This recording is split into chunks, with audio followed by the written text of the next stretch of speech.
스승의 날은 5월 15일입니다. 왜 5월 15일로 제정이 됐냐면 1965년에 한 청소년 단체에서 늘 수고해주고 선교하시는 우리 선생님들을 기념하는 날을 우리 단체에서 만들었으면 좋겠다 하면서 언제 어느 날짜가 좋을까 고심하다가 한국 사람들이 가장 존경하는 스승이 누가 있을까 찾아보니까 한글을 만든 세종대왕이었습니다. 그래서 세종대왕의 생일 5월 15일을 스승의 날로 제정했고, 그때 이후로 지금까지 우리나라가 스승의 날을 이제 세종대왕의 생일을 기념하며 5월 15일에 지키고 있습니다. 세종대왕의 이야기가 아니라 오늘은 그의 아버지 이방원 이야기를 잠시 먼저 좀 드리려고 합니다. 조선을 세운 사람은 이성계라는 사람입니다. 이성계가 고려 말 북쪽의 장군, 장수였습니다. 무관 집안이었습니다. 늘 장군 집안이었기 때문에 열심히 싸우고 전쟁에 나갔던 집안인데 그 집안에 경사가 하나가 났습니다. 뭐냐면 8명의 아들들 중에 이방원이라는 아들이 고려 말 장원 급제, 과거에 급제를 한 겁니다. 지금은 치면 행정고시에 합격한 건데요. 평생을 또 수십 년간 그 가문 전체에 이런 급제, 과거에 급제한 사람이 없었습니다. 늘 무관으로 싸우고 전쟁만 했는데 우리 집에도 이렇게 공부 잘하는 아들, 과거에 급제한 아들이 태어났다는 게 이성계에게 너무 기뻤습니다. 그래서 이성계가 그 아들 이방원이 합격했다는 소식을 듣고 끌어안고 울었다라는 기록이 있습니다. 그만큼 이성계가 가장 사랑하는 아들이 이방원이었는데 이방원에게는 한 가지 흠이 있었습니다. 욕심이었습니다. 욕심. 훗날 조선을 건국하고 이성계가 왕이 됐을 때 그 다음 왕이 되고 싶었습니다. 그런데 이성계는 저 밑에 있는 동생들에게, 동생뻘 아이에게 이제 왕위를 물려주려고 세자 삼았습니다. 근데 이방원이 그것을 못 참은 거죠. 자기의 형제지만 그 형제가 왕이 되는 것을 마음에 허락하지 못했습니다. 그래서 이방원은 자기의 동생을 죽이게 됩니다. 왕자의 난을 일으키게 되죠. 그리고 아버지 이성계랑은 원수가 되어서 아버지랑 연을 끊고 아버지는 쫓겨나듯 북쪽으로 돌아가게 됩니다. 그리고 그의 형이었던 정종이 두 번째 왕이 됩니다.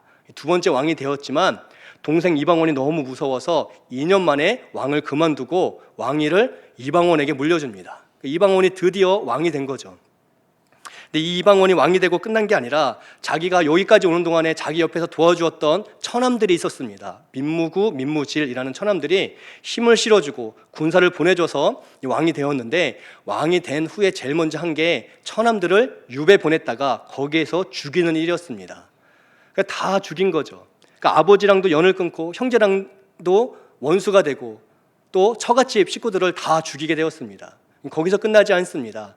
이제 자기 아들 양녕대군을 왕위로 세우고 싶었지만 문제가 많아서 셋째 이도, 우리가 알고 있는 세종대왕이 세자가 됩니다. 그리고 시간이 지나서 세종, 이제 왕이 되는데 이미 이방원은 왕에서 물러났어요. 그런데도 세종의 장인어른 시몬이라는 사람이 있습니다. 이 시몬이라는 사람을 또 죽이게 됩니다. 영모죄를 뒤집어 씌워서. 그러니까 이방원이 자세히 돌아보면 아버지랑 연을 끊고 친형제들을 죽이고 처가집은 품비 박산을 내고 또 사돈 집도 절단 낸 무도하고 무법한 사람이었습니다.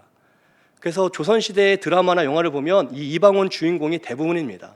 너무너무 이해할 수 없는 친형제와 친아버지도 처가집도 사돈댁도 다 죽이고 쫓아낸 사람이었습니다. 지금 역사 시간이 아닌데 왜 제가 이렇게 이방원에 대해서 많이 이야기할까요? 이방원의 유언 때문에 그렇습니다. 유언. 이 이방원이 마지막 순간에 죽는 순간에 유언을 했는데 그 유언은 아주 사사로운 유언이었습니다. 이렇게 모든 것을 누리고 모든 것을 원하는 대로 다 했던 이방원이 마지막 순간에 무엇을 유언했냐면 아들 세종을 향한 유언이었습니다. 우리는 세종대왕 하면 굉장히 훤칠하고 멋있고 키 크고 잘생긴 한석규 같은 사람을 생각을 하잖아요. 그런데 사실 세종대왕은 기록을 보면요, 아침, 점심, 저녁 고기가 없으면 밥을 안 먹은, 그래서 너무 비대하고 크고, 그래서 아버지 이방원이 계속 운동시키는 이야기가 실록에 기록되어 있습니다. 운동 좀 해라, 네가 왕인데 운동 좀 해라 이러면서. 근데 운동하지 않습니다. 그러면서 이 성인병도 많고요, 문제가 많았습니다. 그런데 아버지 이방원이 죽는 날 보니까 조선시대 예법에 의하면 부모가 돌아가시며 상을 당하면 자식은 3년 동안 고기를 못 먹게 되어 있습니다. 이게 너무 걸렸던 거예요. 다른 사람은 몰라도 왕은 또 그 예법을 지켜야 되잖아요. 그런데 아버지의 마음으로 보니까 이 고기 좋아하는 아들이 3년간 고기를 못 먹는 게 이해가 너무 이게 미안한 거예요. 그래서 유언에 이렇게 나와 있습니다. 내가 죽어도 세종은 고기 반찬을 꼭 먹어야 한다. 이렇게 명령하고 죽었습니다.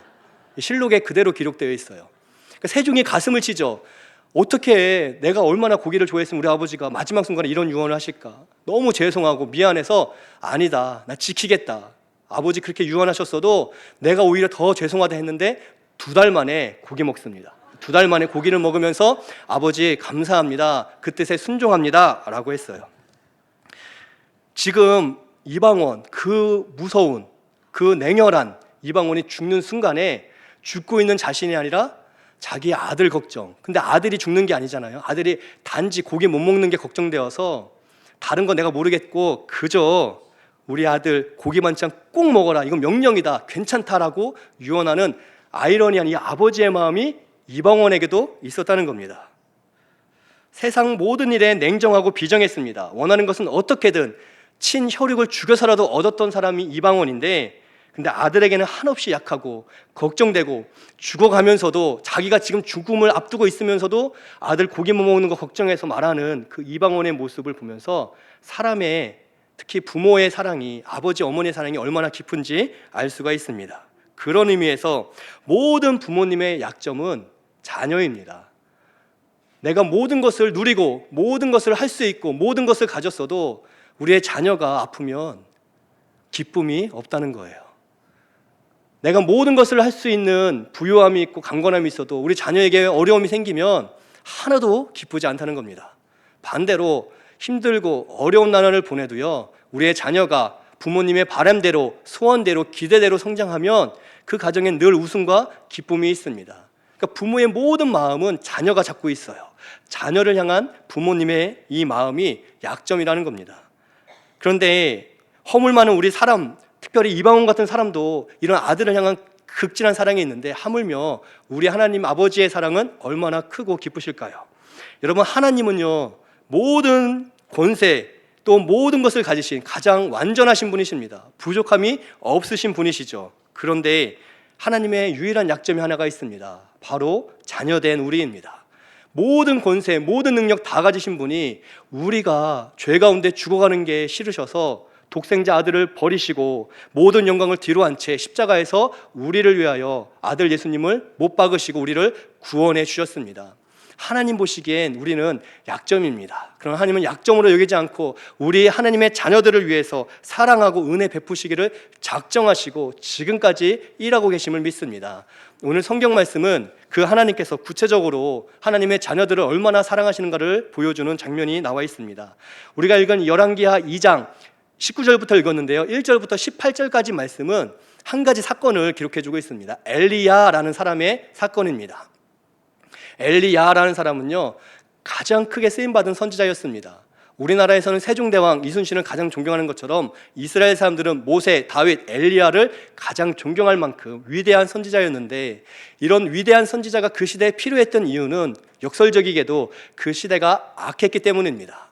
근데 그 악한 시대에도 정말 그의 모든 마음을 다하여 하나님을 위해 순종했고 사명을 감당했던 사람이 엘리야였습니다. 그리고 이 엘리야는 하나님께서 그 모든 사역을 마치신 후에 엘리야를 영광 중에 죽음을 보지 않고 하늘로 승천해 주십니다. 죽음을 보지 않는 사람이 별로 없는데 엘리야는 죽지 않고 하나님의 영광 중에서 불말과 불병거의 보호 속에, 회오리바람 속에 마치 예수님 승천하듯 하늘로 승천하여 하나님께로 나아갔습니다. 그런 엘리야가 그런데 그 승천이 언제인지를 대략 알고 있었습니다. 그래서 엘리야가 죽기 전의 행적이 이 19장의 이 2장에 기록이 되어 있는데요, 우리 역시 만약에 우리가 죽음을 앞두고 있고 언제 죽은지를 안다면 여러분 어디를 가보고 싶으십니까? 아마도 내 삶 속에 가장 중요했던 곳, 가장 의미 있었던 곳, 가장 한 번만 더 가보고 싶은 그 장소 가보지 않을까요?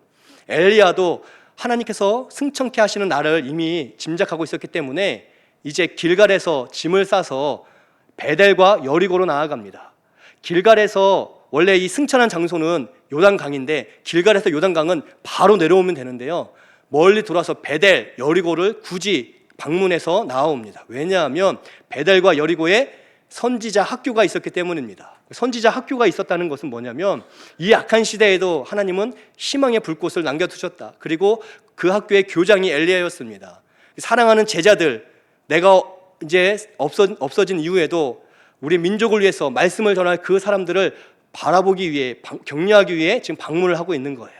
베델도 가고 여리고로 가는데 엘리야가 승천하는 이 사건은 사실 감춰진 비밀이 아니라 비밀은 비밀인데 들춰진 비밀, 드러난 비밀, 공개된 비밀이었습니다. 이미 하나님께서 엘리야를 하늘로 승천하신다는 그 이야기가 회자되고 있었습니다. 그래서 베델에 있는 선지자 학교를 갔을 때 그 제자들의 반응을 보시면 우리가 짐작할 수 있는데, 오늘 읽진 않았지만 3절 말씀을 우리 함께 먼저 읽도록 하겠습니다. 우리 3절 말씀 함께 읽겠습니다. 베델에 있는 선지자의 제자들이 엘리사에게로 나와 그에게 이르되 여호와께서 오늘 당신의 선생을 당신의 머리 위로 데려가실 줄을 아시나이까 하니 이르되 나도 또한 아노니 너희는 잠잠하라 하니라. 계속해서 5절 말씀, 이제 여리고로 가서 또 제자들 만나는데 5절 말씀도 우리 함께 읽겠습니다. 여리고에 있는 선지자의 제자들이 엘리사에게 나와 이르되 여호와께서 오늘 당신의 선생을 당신의 머리 위로 데려가실 줄을 아시나이까 하니 엘리사가 이르되 나도 아노니 너희는 잠잠하라.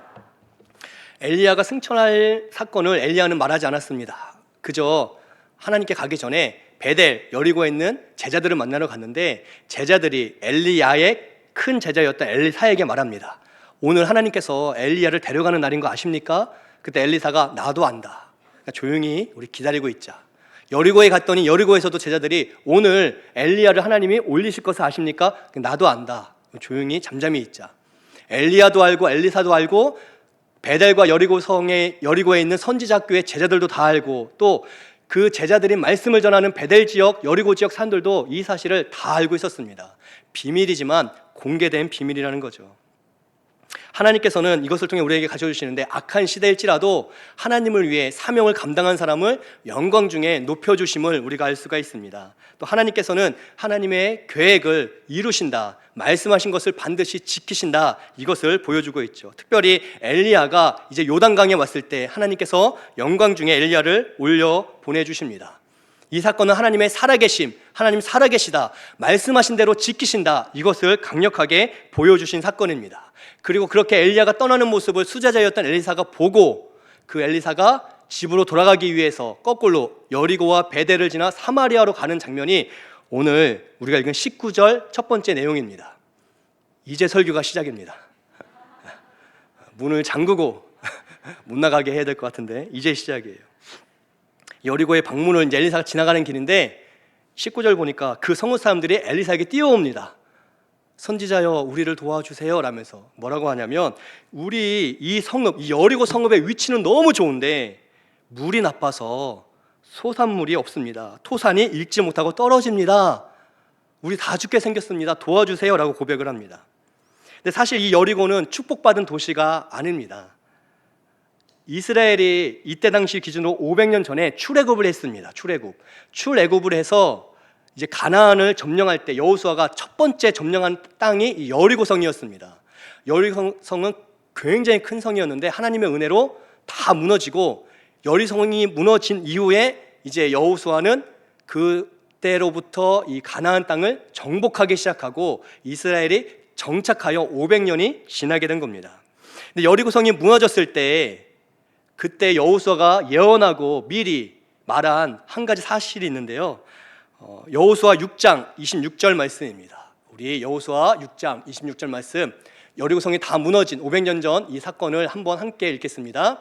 여호수아가 그때 맹세하게 하여 이르되 누구든지 일어나서 이 여리고성을 건축하는 자는 여호와 앞에서 저주를 받을 것이라. 그 기초를 쌓을 때에 그의 맏아들을 잃을 것이요 그 문을 세울 때에 그의 막내 아들을 잃으리라 하였더라. 아멘. 500년 전에 폐허로 만들면서 하나님께서 여호수아 통해서 말씀하신 거예요. 하나님을 대적했던 이 여리고성은 심판의 증거로 남아 있어야 된다. 누구든지 이스라엘 사람들이 와서 이 성을 재건하면 재건하는 사람은 재건하는 그 첫날에 첫째 아들을 잃을 것이고 그 재건이 마무리되는 마지막 날 둘째 아들을 잃을 것이다. 아무도 건들지 마라. 이 폐허가 된 여리고성은요, 하나님의 승리, 하나님께서 하나님의 자녀들을 보호해 주시는 증거, 또 심판의 메시지가 되어야 한다. 그대로 둬라라고 말씀하시고 그 말씀대로 500년 동안 아무도 건들지 않았습니다.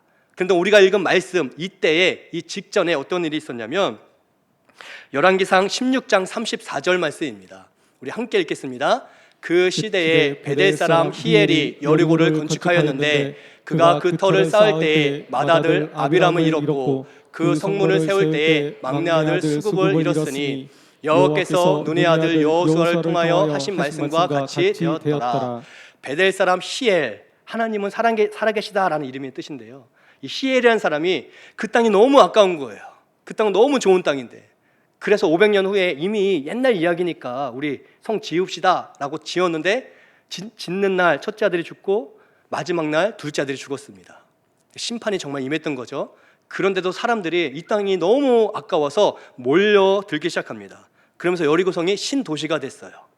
제가 예전에 성지순례에 갔는데 몇몇 인상 깊은 장면들이 있었습니다. 그 중에 하나가 여리고였어요. 왜냐하면 이 여리고성은 굉장한 땅이었습니다. 뒤로는요, 여리고성 뒤로 절벽과 같은 산이 있습니다. 예수님이 시험 받을 때 시험산에서 사탄 마귀가 뛰어내려라 뭐 이런 말 하잖아요. 모든 걸 다 주겠다. 그 시험산, 그 산이 저 위에 있었습니다. 그러니까 절벽이기 때문에 뒤로 적군이 쳐들어오지 못해요. 절벽이 뚝 떨어지는 높은 산이 뒤에 있습니다. 앞에는 지금까지 한 번도 마르지 않은 요단강이 있었습니다. 그리고 여기는 큰 산과 요단강 사이에 평지였어요. 우리는 평지가 많지만 이스라엘은 평지는 요단강 하나입니다. 이스라엘 성지순례 가면요 다 산지입니다. 예루살렘도요 해발 700m에 있고 우리가 아는 대부분의 도시들은 다 600m, 700m, 800m에 있습니다. 다 높은 산속에 있는, 그래서 이 산지를 내게 주소서라고 고백한 거예요. 산속에 마을들이 있는데 이 여리고만 평지에 있어요. 그러니까 여리고는 천연의 요새와 같습니다. 뒤로는 큰 벽이 있어서 저기 못 오고요, 풍부한 물이 흐르고, 그리고 여기가 평지니까 이스라엘에 비가 많이 오지 않지만 비만 오면 모든 비는 평지로 흘러가서 퇴적물, 그래서 땅은 비옥하고 또 물은 많은 곳이 여리고 땅입니다. 여리고 땅을 보면 우리나라야 그냥 평야를 보는 것 같은 느낌입니다. 야, 정말 좋구나 생각이 들어요. 그래서 이스라엘 사람들이 너무 아까운 거죠, 그냥 두기가. 그래서 하나님 말씀을 어기고 여기에 신도시를 개발해서 지금 사람들이 몰려왔는데 이 위치가 너무 좋습니다. 그런데 물이 죽은 물입니다. 썩었습니다. 그래서 아무도 열매 맺지 못하고 있는데 도와주세요라고 지금 이야기를 하고 있어요. 당연하죠. 하나님이 심판하신 땅인데, 하나님이 미워하시는 땅인데 그 땅엔 그렇게 들어가서 살면 안 되는 곳이었습니다. 그런데 바로 그렇기 때문에 죽음의 물이 가득했는데, 우리가 읽은 이 19절 말씀에는 토산이 익지 못하여 떨어집니다 하는데요, 원어로 보면요 아이들이 죽어갑니다 라는 뜻이에요. 그러니까 아이들이 죽는 거예요. 물을 먹고, 임산부가 물을 먹고 유산하는 겁니다.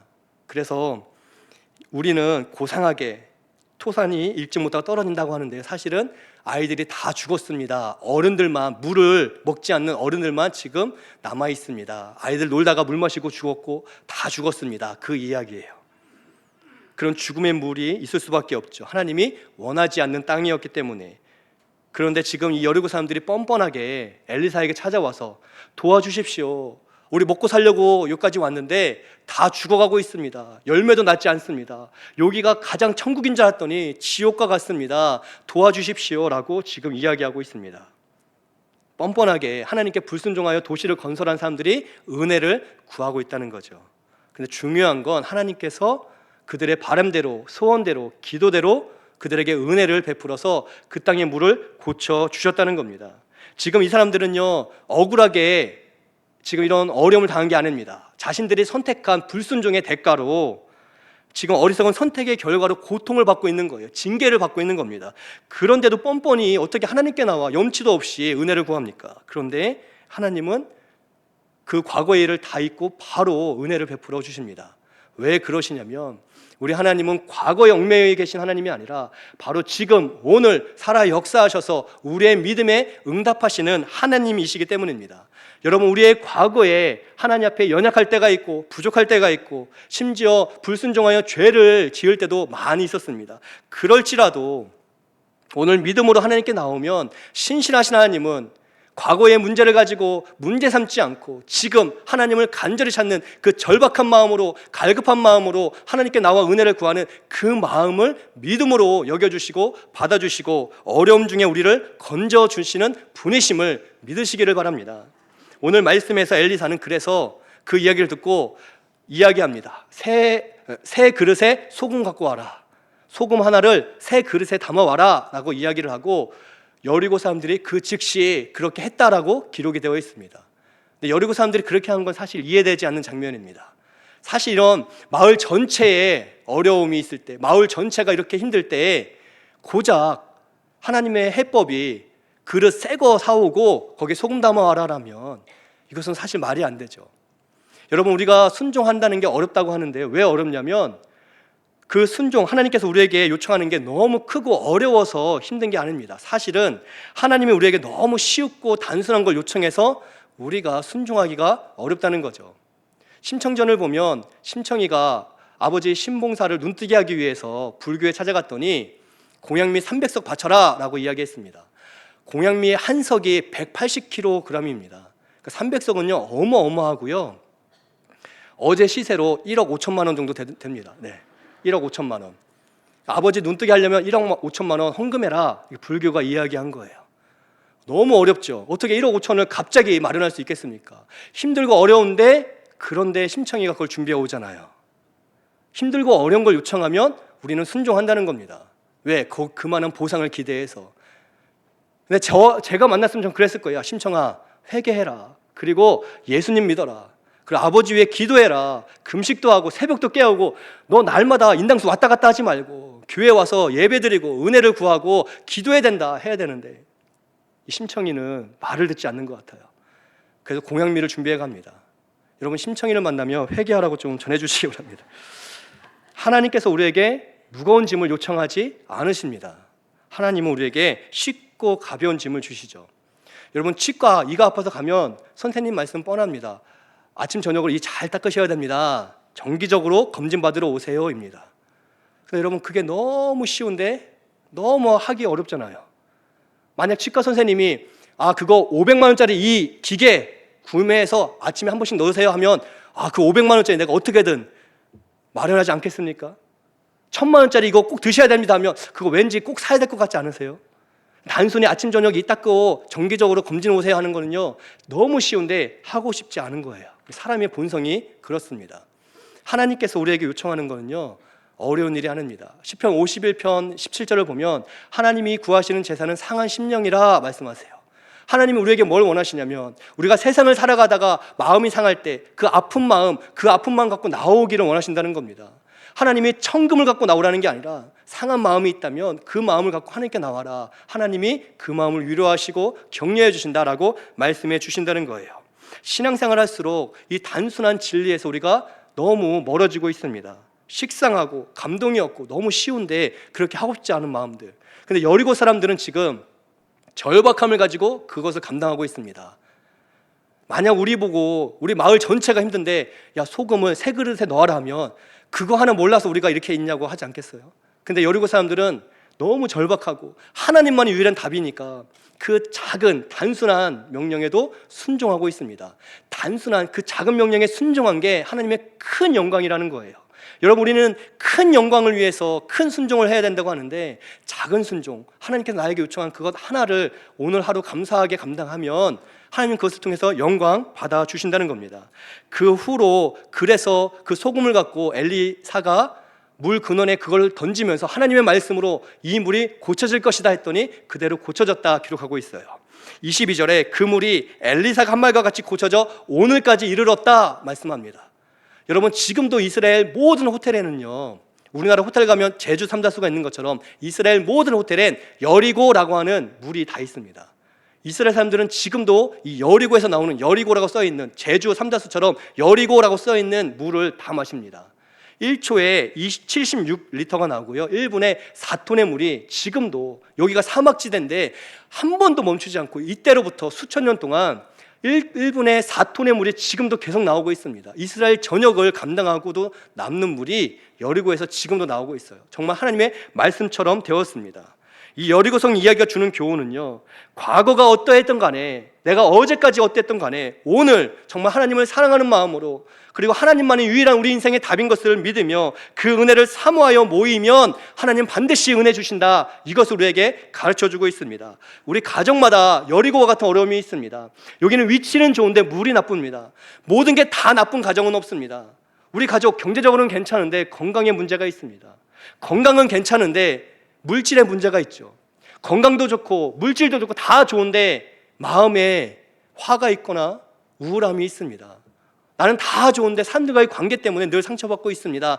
어떠한 것이 됐던 우리 안에 나쁜 무언가가 문제가 있다라는 거예요. 그럴 때 우리가 하나님께 나와 은혜를 구하고 하나님께서 만져주시고 위로하실 것을 소망하면서 이 여리고 사람처럼 절박한 마음으로 주의 말씀을 붙들고 나올 때 하나님은 믿음대로 응답하심을 믿으시기를 바랍니다. 우리가 슬프고 상한 마음이 있을 때, 질병으로 고통 중에 있을 때, 또는 소망 없이 그냥 하루하루 반복된 이 삶을 살아갈 때, 그럴 때 하나님께 나와야만 합니다. 하나님을 바라보고 하나님의 인도하심, 통치하심, 주관하심, 다스리심을 경험해야만 한다는 거예요. 어떤 사람들은 그런 말을 합니다. 기적은, 응답은 신약시대로 끝났고 이제 성령시대에는 성령께서 우리의 인격을 다스려서 우리가 고상하게 품위 있게 격식 있게 믿는 사람은 좀 품격 있게 살아가는 게 온전한 믿음이다라고 말하는 분들이 있습니다. 아닙니다. 하나님의 기적이나 응답이나 역사가 없는 게 아니라 하나님의 인도하심, 역사하심, 기적을 소망하며 깊은 기도로 나아가는 사람이 없는 시대를 살 뿐이에요. 하나님은 여전히 살아계셔서 하나님 앞에 마음을 다해 기도하고 그분의 은혜를 구하고 그분의 위로를 구하고 그분의 회복하심을 구하는 사람들의 기도에 반드시 응답하시는 살아계신 하나님인 것을 믿으시기 바랍니다. 오늘 성경이 우리에게 그것을 보여주고 있어요. 하나님의 말씀을 믿어야 된다는 거죠. 하나님은 한 번도 하나님의 자녀된 우리를 버리신 적이 없습니다. 미국의 세리 캠벨이라는 심리학자가 있습니다. 가정문제 전문가입니다. 이분이 얼마 전에 책을 냈는데 미국에서 굉장히 많이 팔렸고 지금 우리나라에서 소개되어 팔렸는데요, 너무 가슴 아픈 책이더라고요. 책 제목이 가정을 끊어내기로 했다, 가족을 끊어내기로 했다로 번역이 되어 있어요. 우리가 살면서 가족에게 너무 상처를 많이 받는 시대를 살다 보니까 근데 가족을 끊고 싶은데 죄책감이 있어서 못 끊고 있는 사람들에게 아니다, 괜찮다, 죄책감 갖지 마라, 또 수치심 갖지 마라, 나의 행복이 제일 중요하니까 가족들을 끊어내는 게 치유되는, 상처가 치유되는 방법이다, 가족이 해체돼도 상관없다, 너의 행복을 찾아라 라는 책이에요. 일면 그런 면이 있죠. 오늘날 가정에서도 상처들이 있습니다. 우리가 사는 이 땅에서의 가정이 불안정하기 때문에 그래요. 그래서 우리는 서로 상처를 주고 받기도 하죠. 그런데 하나님은 그런 우리를 한 번도 끊어내신 적이 없고 끊어내려고 하신 적도 없습니다. 하나님 아버지는 오히려 연약한 우리를 존귀하게 여겨주시고, 우리가 어제까지 하나님이 하는 다른 길을 걷다가 오늘 마음을 정하여 주께 나오면 하나님께서 어제까지 일은 잊어버리고 오늘 나온 그 마음을 보시고 오늘 우리 가운데 도움의 손을 내밀어 주신다는 거예요. 지금 하나님을 사랑하고 지금 말씀을 의지하는 사람에게 하나님은 놀랍게 지금도 은혜 베풀어 주심을 믿습니다. 그런데 이 정반대의 사람들이 나오고 있어요. 베델 사람들입니다. 이 베델 사람들은 정반대예요. 여러분, 우리는 이스라엘을 만약에 간다면 꼭 가야 될 도시는 예루살렘입니다. 그런데 이스라엘 사람들, 정작 유대인들은요, 가장 그들에게 있어 성지는 어디냐? 베델입니다. 베델. 이 베델은 유대인들에게 굉장히 중요한 도시입니다. 창세기 12장에 아브라함이 가나안으로 처음 들어왔을 때, 본토 친척 아버지 집을 떠나 처음으로 가나안에 왔을 때 정착하면서 처음으로 단을 쌓아 하나님께 예배드리는 장소가 베델이었습니다. 또 야곱이 28장에 창세기 28장에서 도망갈 때, 형을 피해 도망가다가 돌베개를 베고 자다가 하나님을 발견하고 하나님 여기 계시는구나, 나와 계시는구나, 임마누엘을 처음 고백했던 장소도 베델입니다. 사무엘이 이스라엘 역사의 가장 큰 각성 운동을 벌이는 장소가 미스바인데 이 미스바가 베델 옆에 있습니다. 그리고 여리고와 이 베델에 엘리야 선지자가 선지자 학교, 신학교를 세웠죠. 그러니까 베델은 굉장히 중요한 장소입니다. 신앙의 유서가 깊은, 하나님의 은혜가 넘쳤던 장소고, 새로운 하나님을 향한 새로운 결단과 소망이 가득한 장소가 베델이에요. 베델. 그런데 지금 그 땅은 어떻게 되었는가? 23절, 24절 오늘 말씀 23절을 우리 24절을 성도님들께서 읽겠습니다. 엘리사가 거기서 베델로 올라가더니 그가 길에서 올라갈 때에 작은 아이들이 성읍에서 나와 그를 조롱하여 이르되 대머리여 올라가라 대머리여 올라가라 하는지라. 엘리사가 뒤로 돌이켜 그들을 보고 여호와의 이름으로 저주하며 그 숯불에서 앙검 둘이 나와서 아이들 중에 42명을 찢었더라. 아멘. 굉장히 비극적인 사건이 생기죠. 선지자 엘리사가 왔을 때 여리고 사람들은 도와주세요라고 했는데 베델 사람들은 어른들은 나오지도 않고 어린이들이 나와서 대머리, 야 대머리라고 놀렸어요. 엘리사는 굉장히 젊은 나이였습니다. 그러니까 사실 대머리인 거는 엘리사에게는 상처였을 것 같아요. 근데 하나님께서 택하신 선지자를 불손하고 오만하게 지금 비아냥대며 놀리고 있죠. 대머리에 올라가라 올라가라. 그래서 하나님의 이름으로 저주했더니 곰이 나와서 42명의 아이들을 다 심판했습니다. 오늘 이 말씀은 뭘 우리한테 교훈할까요? 제가 신앙생활 하다 보니까 가끔 저를 화나게 하는 분도 있고 저를 삐지게 하는 분도 있고 저를 열받게 하는 분들이 있을 때 안 되겠네, 곰 나와라. 그럼 저희가 곰 2마리가 탁 나와서 보디가드가 돼서 막 공격하고 그런 이야기가 아닙니다. 만약 그랬다면요, 엘리사는 자격이 없죠. 선지자로. 목회자도 그래서는 안 됩니다. 이 말씀은 목회자를 비호하는 말씀이 아닙니다. 올라가라, 대머리어가 아니라 올라가라라는 말 때문에 심판받은 거예요. 제가 초반에 2장 전 1절부터 18절까지 내용을 말씀드렸습니다. 엘리야가 하나님의 영광 중에 승천했다, 올라갔다라고 말씀드렸어요. 그러니까 이것은 감춰진 비밀이 아니라 드러난 공개된 비밀이었습니다. 하나님이 일하신다, 살아계신다, 역사하신다를 승천하는 장면으로 보게 되었습니다. 그 소문을 들은, 그 이야기를 들은 여리고 사람들은 하나님, 그래 하나님이 계시는구나, 우리가 불순종했지만 우리가 죄를 지었지만 그래도 우리가 하나님 백성인데 하나님 우리 도와주시겠지, 이 절박한 마음으로 하나님 지금도 살아계시고 역사하는 게 분명하구나, 내가 들었다, 승천의 이야기를 들었다, 내가 가서 하나님께 기도해야겠다라고 찾아갔던 것이고, 베델 사람들은 엘리야가 올라갔다는 얘기를 듣고 엘리사를 보자마자 야 엘리야 올라갔다며, 승천했다며, 너 올라가봐, 그럼 믿을게, 너 올라가봐, 해봐, 올라가봐. 지금 엘리사가 아니라 하나님을 조롱하고 있는 거예요. 그래서 하나님의 이름으로 심판을 받고 있습니다. 하나님의 놀라운 역사를 들었는데도 믿음으로 합하지 않고 뭐 그런 일이 있겠어, 야 그런 일이 있으면 한번 보여봐, 내 앞에서 나도 그런 기적이 있으면 믿을게, 올라가봐, 너 엘리야의 수제자라며, 올라가봐 라고 지금 이야기를 하는 거예요. 그래서 심판받았습니다. 이 베델 이야기가 주는 교훈은요, 과거에 아무리 찬란한 신앙의 유산이 있어도, 내 평생에 하나님께서 함께 하신 수많은 증거와 간증이 넘쳐도 오늘 내가 믿음으로 주님을 바라보지 않으면, 지금 내가 주님께 기도하지 않으면 하나님의 영광도, 하나님의 능력도, 하나님의 응답도 우리 인생에 찾아올 수 없음을 보여주고 있습니다. 여러분, 하나님의 말씀을 들을 때에, 하나님의 역사를 들을 때에, 하나님께서 행하시는 일을 들을 때에, 하나님의 치유하심을 들을 때에, 하나님의 살아계심을 들을 때에, 예수 그리스도의 영광의 말씀을 들을 때에 우리의 마음밭이 여리고 백성과 같기를 축복드립니다. 그 말씀이 내 말씀 되기를, 하나님이 정말 그렇게 하셨다면 내 인생에도, 내 삶에도, 우리 가정에도 하나님 그렇게 해주기를 소원하며 기도의 자리, 은혜의 자리, 순종의 자리를 지키는 우리가 되기를 축복드립니다. 여리고 사람들은 그렇게 해서 응답받았습니다. 그러나 베델 사람들은 야 그렇게 했대? 그래 한번 우리 앞에서도 그런 일이 일어나면 믿을게, 올라가봐, 우리 눈앞에서 한번 일어나봐, 해봐 라고 이야기했습니다. 하나님의 놀라운 기적을 들었지만, 말씀을, 그 메시지를 들었지만 나와 우리와 상관이 없는 메시지라고 무관심했습니다. 하나님의 은혜에 대해서, 영혼에 대해서 관심이 없었죠. 그게 사실이라면 나도 경험을 해보고 싶으니까 한번 그런 일을 일어나게 해봐 라고 하는 지독한 불순종, 불신앙이 거기에 있었습니다. 그래서 믿음으로 반응한 사람은 믿음대로 응답받고요, 불신앙으로 나간 사람들은 불신앙의 심판을 받을 수밖에 없음을 보여주고 있습니다. 여러분, 하나님을 사모하여 은혜의 목마름으로 나오는 것과 필요할 때만 그런 기적 나에게도 좀 한번 이뤄주세요 라고 나오는 거랑은 전혀 다릅니다. 하나님이 살아계심을 분명히 믿고 그 은혜에 대한 목마름으로 나오면 그건 기도예요, 기도. 그러나 그거 내가 평소에 믿지도 않으면서 힘들 때 좀 하나님 뭐 그렇게 하신다는데 하나님 나한테도 좀 그런 일 좀 한번 보여주시면 제가 더 잘 믿을게요 라고 이런 태도로 오면 그거는 기도가 아니라 하나님을 시험한 거예요. 테스트한 겁니다. 지금 베델 사람들이 그렇게 했다는 거예요.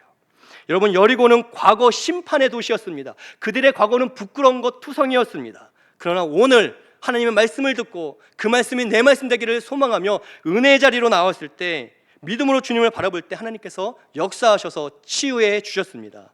베델은 과거에 큰 믿음의 도시였습니다. 하나님의 흔적, 하나님의 기적이 거기에 겹겹이 쌓여 있었습니다. 그러나 오늘 냉랭한 마음으로 하나님의 은혜나 기적을 하찮게 여기면서 기도하지도 않고 기도한다고 하지만 기도가 아니라 그저 하나님을 시험하는 정도로 마음으로는 하나님부터 멀리 떨어져 있는 그런 마음으로 살아가면 심판 받을 수밖에 없음을 보여주고 있습니다. 문제는 하나님께 있지 않고 우리에게 있습니다. 우리가 주의 말씀을 들을 때에, 주의 말씀을 읽을 때에 여리고 사람들처럼 정말 그 말씀대로 우리가 회복되기를, 그 말씀대로 우리가 고쳐지기를, 그 말씀대로 생명의 능력이 우리 가정과 일터 위에 우리 교회 안에 가득하기를 소망하면 그 믿음대로 주님은 우리 가운데 일하심을 믿습니다. 여러분, 이 믿음이 우리 가운데 있어서 하나님께는 영광이 되고 우리 가운데는 하나님 주신 기쁨의 충만함이 우리 가정에, 교회에, 우리의 삶의 자리에 가득하기를 예수님의 이름으로 축복드립니다.